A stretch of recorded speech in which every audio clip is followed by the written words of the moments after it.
e permanente, todos os ministros aqui do altar, os cerimoniários, coroinhas, a cada um de vocês, meus irmãos e minhas irmãs.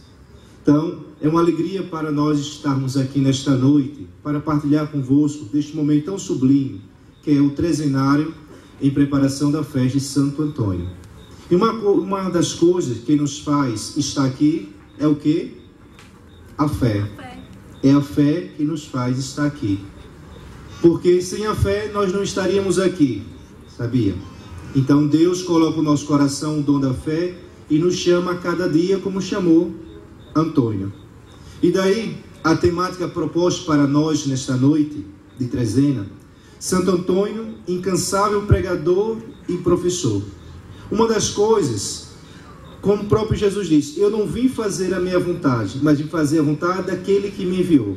Da mesma forma, na vida de Antônio, na minha vida, na vida dos frades, na vida de cada um de nós. Se deixarmos que a vontade de Deus seja feita na nossa vontade, na nossa vida, no nosso coração, nós seremos felizes. Nós seremos como luzes, iluminando caminhos de pessoas que precisam da luz. E daí, um pouco da história de Santo Antônio. No dia 15 de agosto de 1115, na cidade de Lisboa, Reino de Portugal, nascia o segundo filho de Martins de Bulhões e Teresa Maria Taveira. Fernando foi o nome escolhido para essa criança, que um dia viria a se tornar um dos santos mais populares da Santa Igreja. Foi batizado na catedral de sua cidade natal, distante de sua casa apenas algumas dezenas de metros. Fernando de Bulhões cresceu numa família nobre e autenticamente cristã. Ele tinha um tio materno que era cônego, do qual possivelmente herdou o nome de batismo. Quando criança e adolescente, ele frequentou a escola e o coro infantil da catedral. Aos 15 anos de idade, entrou no mosteiro de São Vicente de Fora, em Lisboa, para se consagrar ao Senhor na ordem dos cônegos regulares de Santo Agostinho. Mas como era muito visitado pelos parentes e amigos, após 2 anos, pediu para ser transferido para o mosteiro de Santa Cruz, na cidade de Coimbra. Nessa nova residência, durante 8 anos, pôde dedicar-se com muita profundidade aos estudos da Sagrada Escritura e dos Santos Padres. No ano de 1217, a Ordem de São Francisco se instala em Portugal. Um pequeno convento dedicado a Santo Antônio do Deserto, conhecido também por Santo Antão, foi construído a cerca de 2 quilômetros de Coimbra, para abrigar aqueles primeiros frades. É bem possível que o cônego Fernando tinha tido algum contato com aqueles frades de vida muito simples e exemplar, desde os primeiros tempos da fundação da Ordem Seráfica em Portugal. E daí todos nós nos espelhamos em alguma coisa. Certamente, Antônio, ele se inspirou na Ordem Franciscana, no carisma franciscano. E daí Deus utiliza pessoas, coisas para nos chamar, para fazer a sua vontade, porque muitas vezes estamos sem direção. Então Deus manifesta sempre a sua vontade em nossos caminhos. E daí utiliza as pessoas, parentes, amigos, para direcionar o nosso coração. Como um dia o meu coração foi direcionado por um exemplo do sacerdote, certamente do Frei Jornaldo, dos outros, de cada um de vocês. Deus, Ele sempre nos surpreende, porque Ele quer cada um de nós junto dEle. Ele não nos quer distante dEle, mas quer com Ele. E aí, em 1220, chegaram ao mosteiro de Santa Cruz, em Coimbra, as relíquias dos primeiros mártires franciscanos, vindas de Marrocos, norte da África, onde foram evangelizar. Tocado pelo exemplo daqueles 5 mártires, o cônego Fernando pediu para ser aceito entre os filhos de São Francisco. E daí a gente percebe como ele se sentiu chamado, tocado para a vida franciscana. E daí também o desejo de ser um grande pregador, porque ele vai logo para a cidade de Marrocos para poder pregar a palavra de Deus. Nesse mesmo ano, ele vestiu o hábito franciscano e passou a morar no pequeno convento de Santo Antônio dos Olivais. razão pela qual ele recebe o nome de Frei Antônio. Com o seu grande sonho era pregar o evangelho em terras pagãs, ele consegue uma autorização para ir até Marrocos com um companheiro. Então daí, esse era o desejo dele. Cada um de nós temos um desejo no nosso coração. Qual é o vosso desejo? Diante da graça de Deus, diante do chamado de Deus. Ajudar os pobres, visitar os doentes, fazer obra de caridade, servir aos pobres. Então, um dos desejos que Antônio carregava consigo era de ser um grande pregador, de pregar a palavra, o evangelho de Deus para as pessoas. E isso, Deus concede a graça a ele. E ele se torna um exímio pregador.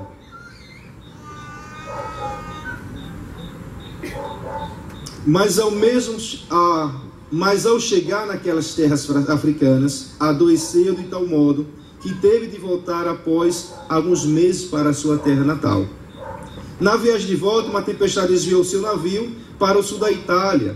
Chegando ali, foi acolhido pelos frades da cidade de Messina e se recuperou de suas enfermidades. E se dirigiu para a cidade de Assis, onde aconteceria um capítulo geral da ordem franciscana. E daí, quando estamos no caminho de Deus, nós não devemos fazer a nossa vontade. Mesmo que a gente queira fazer a nossa vontade, Deus nos conduz por outros caminhos. E aí a gente vê na vida de Antônio algo semelhante na vida do profeta Elias, qual traz a primeira leitura deste domingo. E também nos lembra o profeta Jonas, que Deus chama Jonas, não é isso? Para Jonas ir à cidade de Nínive, e Jonas diz o quê? Que não quer, que não vai. E Jonas tenta fugir de Deus. Nesse caso, Antônio não fugia de Deus, ele estava seguindo. Mas Deus não queria ele naquele lugar. Deus está direcionando ele para pregar em outro lugar.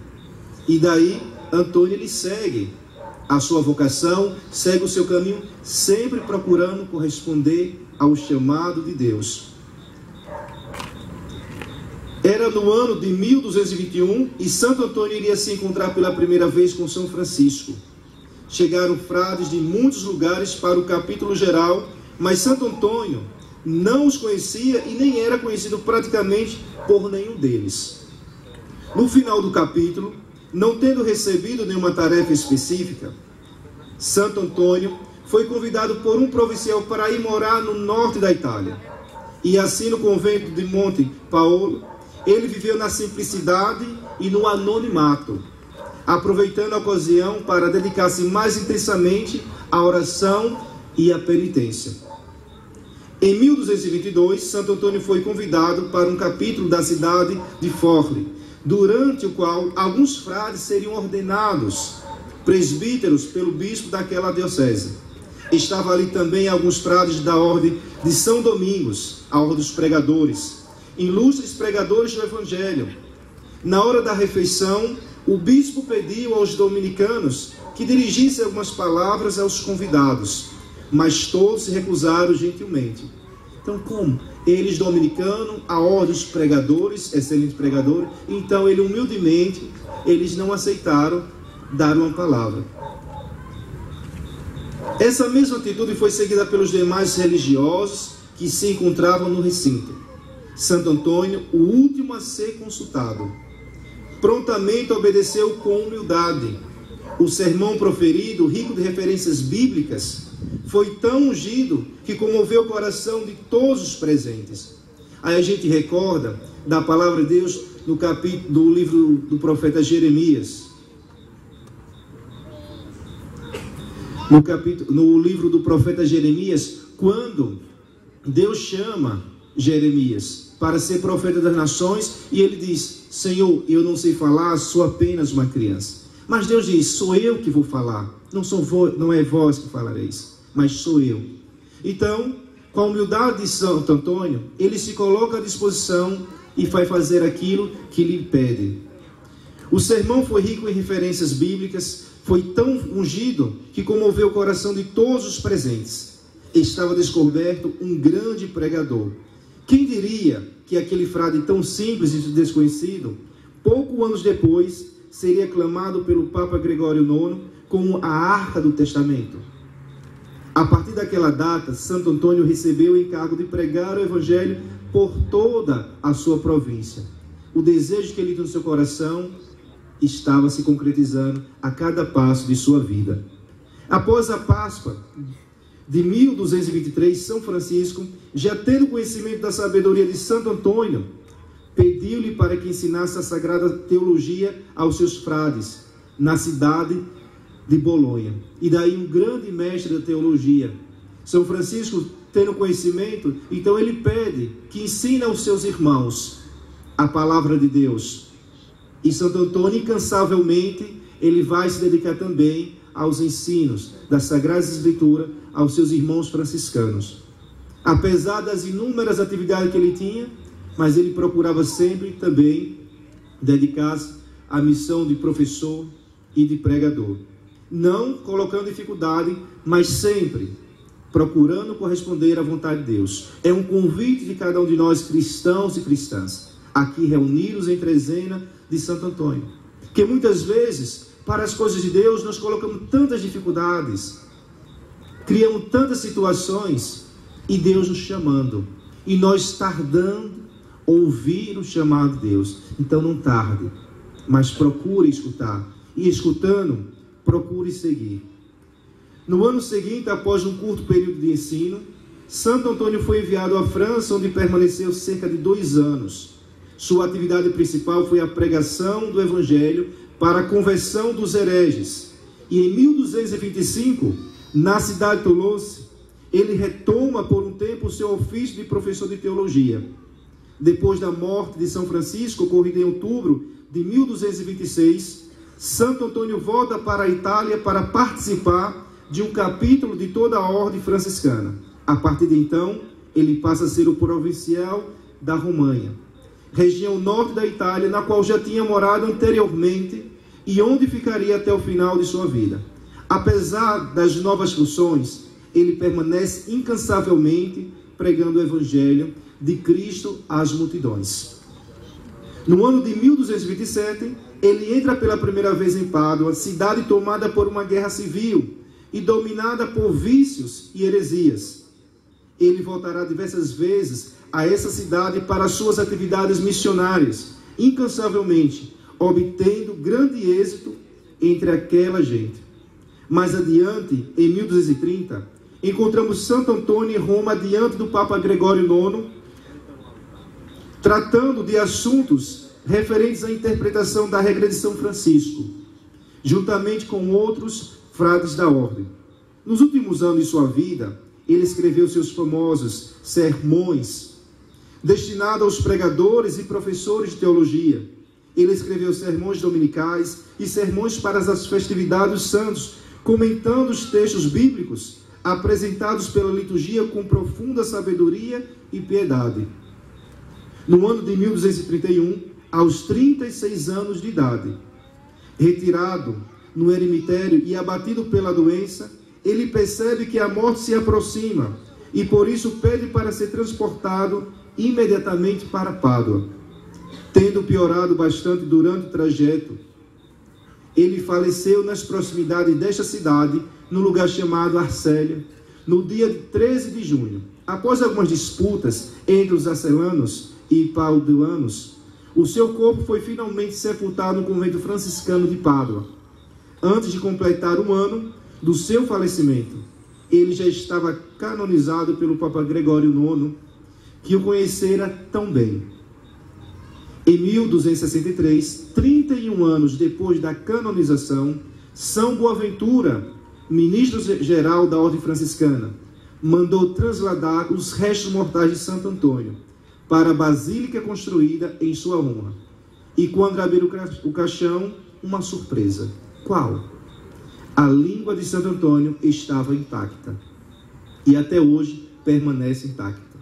No dia 16 de janeiro de 1946, o Papa Pio XII declarou Santo Antônio como doutor da Santa Igreja, com o título de doutor evangélico. E daí, meus irmãos, vemos todo, assim em resumo, o itinerário da vida de Santo Antônio, do seu nascer, do seu chamado, dos seus primeiros passos, daquilo que inspirava o seu coração, daquilo que Deus o chamava a ele ser. e ele se deixa conduzir pela voz de Deus em seu coração, alimentando a fé em Deus, numa vida de piedade, numa vida de penitência, numa vida de oração. Que a vida de Santo Antônio também seja espelho para a nossa vida, que a gente possa seguir os seus exemplos, tendo uma vida de piedade, uma vida de oração, uma vida de penitência, e acima de tudo, uma vida da escuta da voz de Deus em nosso coração, por meio da sua palavra. Daí, a liturgia deste domingo, qual estamos celebrando também, o 10º domingo do tempo comum, vemos o quanto Deus se preocupa com cada um de nós e envia pessoas para nos ajudar. Deus enviou Santo Antônio, num dado momento da história da humanidade, para ajudar as pessoas a abrir o seu coração, a botar a sua vida para Deus. E Santo Antônio, ele escutou e fez muito bem a sua missão. Grande pregador, que converteu milhões de pessoas e continua convertendo até hoje, com o seu exemplo, com a sua vida simples e o seu testemunho de fé e de amor a Deus e aos irmãos. E daí, como vimos na primeira leitura, o profeta Elias que vai à casa da viúva, e lá o filho da viúva adoece, e adoecendo a viúva vai dizer: vieste trazer a desgraça para a minha casa? Vieste revelar os meus pecados? Não me basta essa grande situação? E o profeta Elias, ele tem compaixão, ele se coloca no lugar daquela pobre viúva que só tem um único filho, e ele não tem outra escolha a não ser pedir aquele direito por meio da fé. Então ele toma o menino nos braços, sobe para o andar de cima, e daí clama a Deus, pede que Deus devolva a vida daquela pessoa, aquele jovem. E Deus escuta a voz do profeta Elias, como Deus também escuta um coração de fé. Se seu coração é um coração de fé, e se você pede com fé, Deus escuta, porque Deus envia os seus anjos, pessoas, para nos auxiliar, para nos ajudar a superar as dificuldades em nossas vidas, os nossos sofrimentos, as nossas dores. Daí o Salmo vai responder à primeira leitura: eu vos exalto, ó Senhor, porque me livrastes. Entendeu? O Senhor nos livra do perigo, o Senhor nos livra das enfermidades, o Senhor nos livra das nossas dificuldades, de nossas aflições, desde quando nós nos entreguemos em suas mãos e confiemos a Ele aprender, porque Ele ama a cada um de nós. Na segunda leitura a gente vê a pessoa de Paulo. Paulo, conhecemos quem era Paulo antes da sua conversão. Ele, de um anunciador da morte, das prisões, ele passa a ser um anunciador da vida, um pregador da vida. E Paulo sai pregando a todas as nações o evangelho de nosso Senhor Jesus Cristo. Paulo, com sua mudança, mudou outras vidas naquele tempo e também continua mudando. Porque Paulo, ele nem vai dizer: não foi de mãos humanas que eu recebi, não foi de homem algum, mas foi Deus que dignou o seu Filho Jesus a se revelar para mim. Eu, pecador, eu, devastador da igreja, um perseguidor dos cristãos. E mesmo assim Deus escolheu para ser um arauto do teu evangelho. Então Deus não escolhe os perfeitos, Deus escolhe a cada um de nós.